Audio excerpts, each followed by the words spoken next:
ఈ దేశంలో అన్నం లేకుండా ఎవడూ చనిపోకూడదని యోగ మార్గంలో శంకరాచార్యుల వారు కైలాసానికి వెళ్ళారు. వెళ్ళి పార్వతీ పరమేశ్వరుడు ఇద్దరి దర్శనం చేసి స్తోత్రం చేశారు.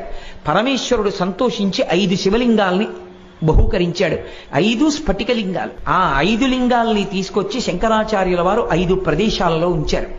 అందులో ఒక శివలింగం కంచి కామకోటి పీఠాధిపతుల చేత ఆరాధింపబడుతుంది. చంద్రవంకతో ఉన్న శివుడి మీద చంద్రుడి నుంచి పడినటువంటి అమృతధారలతో తడుస్తూ ఉంటాడు. కాబట్టి తెచ్చిన 5 శివలింగాలకి చంద్రమౌళీశ్వరుడనే పేరు ఉన్నప్పటికీ కంచిలో కామకోటిలో పూజింపబడేటటువంటి శివలింగం యోగలింగం. 2వ లింగాన్ని శృంగేరిలో ఉంచారు.